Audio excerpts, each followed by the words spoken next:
watching Chairman's Briefing, and I'm Rachel Lee. Remember when gold struggled to break 2,000? Well, that story feels like ancient history now. The precious metal faced resistance at that level 4 separate times over 5 years. Yet in early 2024, gold not only shattered that ceiling, it soared right through it. Mainstream financial media spent years dismissing gold's role as a store of value. They questioned its effectiveness against inflation. They doubted its hedge against currency debasement. Today, those same skeptics are watching as gold marches toward 3,000, validating what gold advocates have long maintained. The numbers are telling the story here. The metal's spectacular run has forced even the staunchest critics to acknowledge what many gold investors knew all along. Sometimes the traditional store of value proves its worth in dramatic fashion. It would be naive to expect the metal to slice through 3,000 without some extreme chop and volatility. Let's take this week's inflation numbers, for example. The January Consumer Price Index hit 3%, marking its highest level since June 2024. Core inflation also ticked higher to 3.3%. These numbers exceeded analyst expectations, triggering volatility in precious metals. Markets are now rapidly adjusting their outlook, and the odds of Federal Reserve rate cuts in March and May have dropped significantly. Strong employment data combined with persistent inflation create a challenging environment for monetary policy easing. Now, this uncertainty is testing gold's recent momentum. While the metal trades near record levels, analysts are warning of increased volatility ahead. The path toward 3,000 is going to face turbulence as markets digest shifting rate expectations. A dramatic shift is rocking the gold market as London vaults face record outflows. Traders rush physical gold to New York ahead of potential tariffs, creating an unusual price premium in U.S. markets. Nearly 400 tons of bullion have moved across the Atlantic in this unprecedented shift. China is also adding fresh momentum to gold's surge. Beijing now allows insurance companies to invest in precious metals for the first time ever. This policy change could unleash billions in gold investment. The move follows China's central bank resuming its own gold purchases after a 6-month pause. The physical gold shortage is intensifying on a daily basis. Strong bank buying combined with surging investor demand is squeezing available supplies. Market watchers are suggesting that this marks a fundamental shift in gold supply-demand dynamics, moving beyond traditional price drivers. Barrick and the military-run Malian government have suspended negotiations in their long and drawn-out dispute over an unpaid tax bill. Mali wants Barrick to cough up $197 million to settle their issues. The military junta is also insisting on total compliance with their new mining code, one that increases their share of mining royalties. At this point, it's unclear how long this suspension will last. The impact is rippling through the Mali economy. Gold production has plunged 23% this year. The nation's new mining code, which demands higher taxes and increased state ownership, threatens future investment. Mining executives are warning that these changes make new projects economically unfeasible.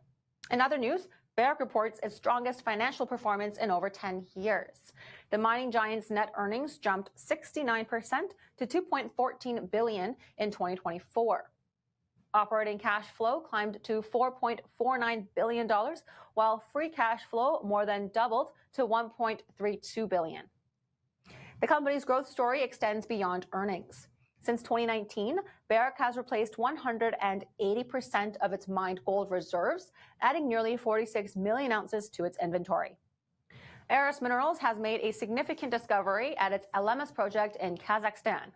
The latest drilling intercepted a broad zone of copper and gold just 14 meters below surface, extending for an impressive 547 meters down.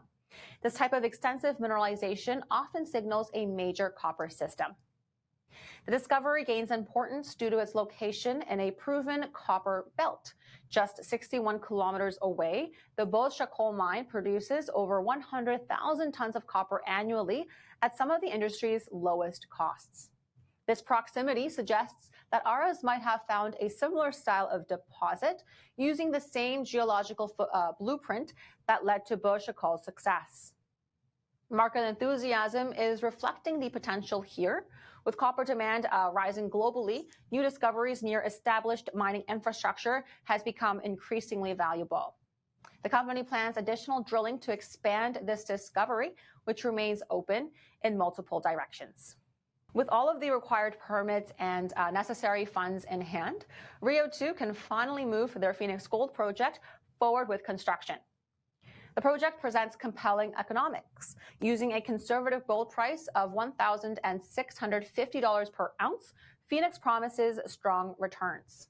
The mine holds nearly 5 million ounces of gold in measured and indicated resources, and initial construction costs total $122 million, with an expected payback period under 3 years.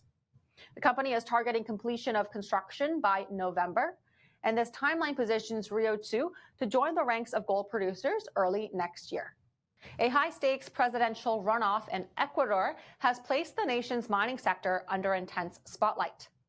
Socialist candidate Luisa Gonzalez has captured nearly 44% of votes in Sunday's election, trailing incumbent President Daniel Noboa by less than half a percentage point as they head towards an April 13th showdown. Gonzalez brings a bold vision for Ecuador's resource sector. Her platform echoes recent shifts across Latin America toward greater state control. She plans to increase mining royalties while strengthening government oversight of natural resources. Now, these proposals have sent ripples through financial markets, driving Ecuador's bonds to their steepest decline in 2 years. The emerging mining sector stands at a crossroads. Noboa's administration has championed market-friendly policies to attract foreign investment. Yet, Gonzalez's Citizen Revolution Party wields significant legislative power to enact reforms. Their growing influence suggests that Ecuador might join neighboring nations in reasserting state control over its mineral wealth. British Columbia's gold sector is closer to welcoming its newest producer, as Blue Lagoon Resources secures crucial permits for Dome Mountain. The historic mine site has been dormant for 3 decades and is now targeting production by July, with planned annual output of 15,000 ounces of gold. Current resources show 218,000 ounces of gold. The property spans 210 square kilometers, with 15 high-grade veins identified. 90% remains unexplored.